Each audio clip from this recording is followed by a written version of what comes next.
Now, riddle me this, guys. Miss Ellen Degeneres has a property business where she has been buying, renovating and flipping homes, not just in LA, but in multiple parts of the world, even in the UK with what's happening in the Cotswold. But now somehow she is struggling in her home country to even sell her properties. Ellen's lucrative home flipping skills may have earned her a fortune, but it appears that luck no longer lingers in her former abode, which has been put on the market in California for $35 million. But the issue is, it's the third time this has been listed in just 18 months. The home was purchased for $18.6 million in 2017 and offloaded at a significant profit just 2 years later. The home was purchased by IT Cosmetics Jamie Kern Lima, who paid a whopping $23 million for the abode. Kern Lima then sought to snag her own big sale of the home when she put it back on the market for just under $42 million, a price that it seems no buyer was willing to pay. The dwelling reappeared on the market at the low price of $39.9 in January, but it again struggled. And according to Realtor.com, there are currently only 2 dwellings in the area with a high asking price. So here we have Ellen really struggling, guys, to sell this home because it's been marketed for $35 million. But the issue isn't the pricing. The issue here is the fact that you put it on a listing website, or your realtors have done so, your agencies have done so for the third time in a year and a half, because you want it to be at the top of the listing, so you want to keep throwing it back on there. This means that nobody wants to buy this home, which means that, she's going to be at a loss here. But for somebody who has a business in this and has done well in this business, you would have thought that these hiccups might not last for this long, or that you have to keep throwing things up on the same listing 3 to 4 times for it to even just be noticed. So as we can see with the purchasing history that I just read out to you guys, it was bought and sold, and at points people did receive profits, but for Ellen it's just not happening that way.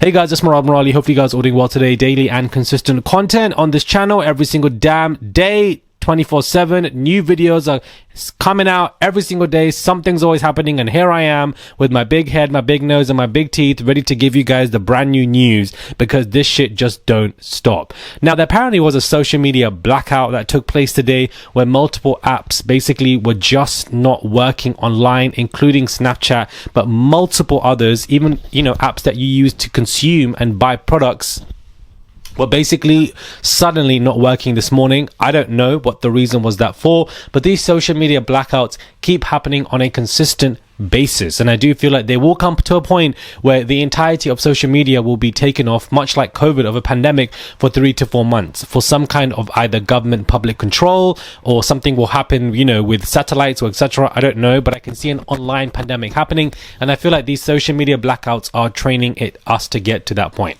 How many times has Heathrow Airport basically had this kind of internal IT issues?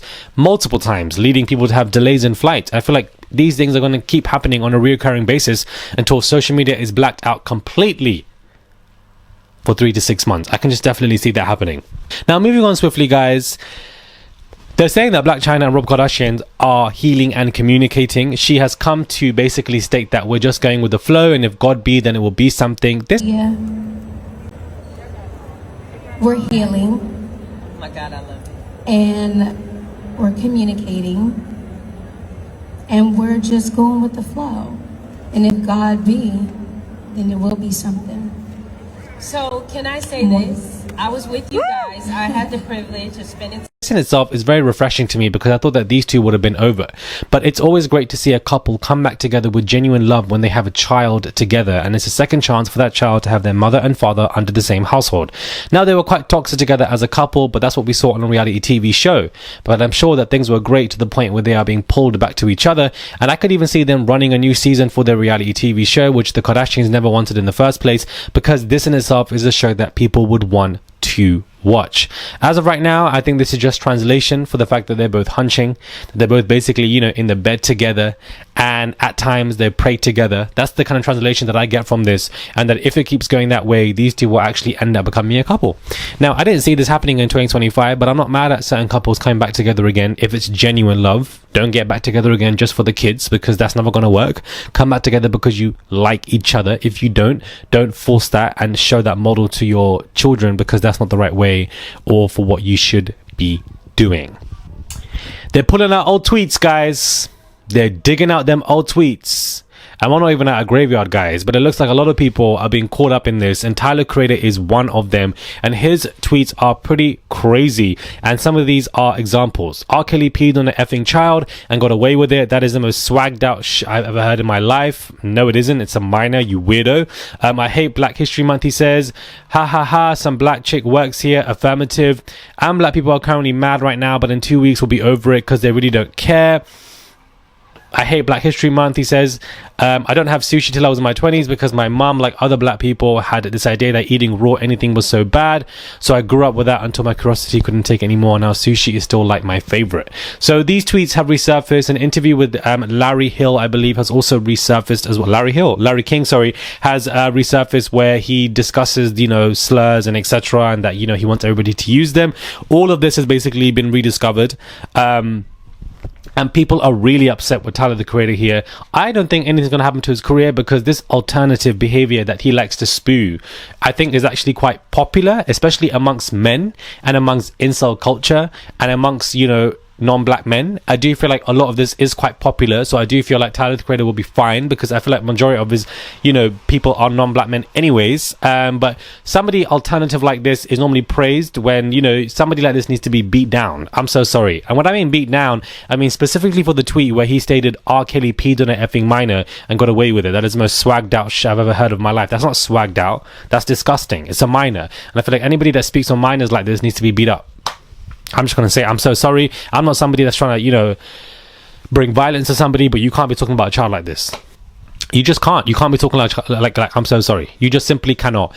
Bella Hadid also had her retweets rediscovered. This was happening during 2020s and it's happening again, where she has been, saying a lot of crazy stuff in regards to black women and, very, very crazy stuff where she was saying, get all the black B's to the back because you my main B.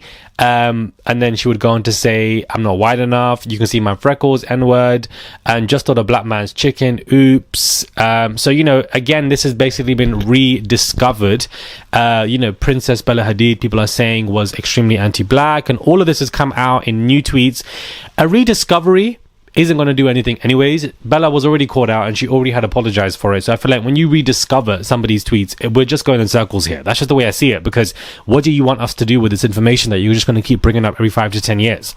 Tyler, I don't think anybody has ever discussed it. It's never been a talking point. So therefore, it's new information to a lot of people. And that in itself is different. But I do feel like if we keep rediscovering people's old tweets and we keep talking about it every 5 years, it doesn't do anything other than show that we are just not moving and progressing anywhere when it comes to public commentary on other people's lives. I just don't see why we need to talk about what Bella has done that was already brought up in 5 years ago, and she was already dragged for it 5 years ago. She already addressed it 5 years ago. I just don't see why people are really upset with that. But with Tyler, his alternative thoughts have never really been a talking point. If anything, he's been praised for it, and I'm not really sure why. So these celebrities are going through things left, right, and center. Auntie was seen on the beach with her kids, and she obviously is a lot more thick now, and I'm here for it. This is, the natural body that I feel like we need to be showing more, especially when it comes to the music, entertainment, value, and culture, especially when it comes to runways.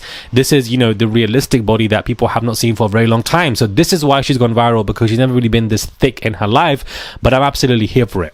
Now, Brandy and Monica have their tour going on, and Brandy upset so many fans by randomly just running off stage. Monica had to do the rest of the show on her own, and nobody knew why. Nobody knew what was going on, or as to why she just randomly ran off, and people were fuming, cussing her out, saying that she was very unprofessional.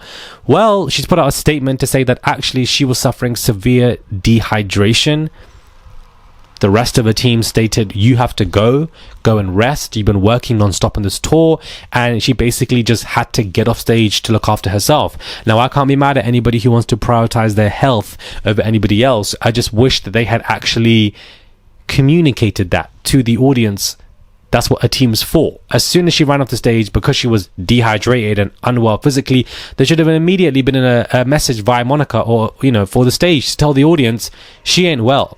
Just to let you guys know, so that you guys don't go home feeling upset. lack of communication, guys, for the audience. You are the priority, but your health is also your priority. So I can see why Brandy made that decision. Let me know your thoughts are, guys, when it comes to this video. I'm just running through these topics, guys, one by one. I'm trying to get through everything in 10 minutes. Do subscribe to the channel, guys. Comment down below. Give this video a thumbs up. I would appreciate it. It's just one click to subscribe. Join Murad Nation, and I'll catch you guys soon for another video.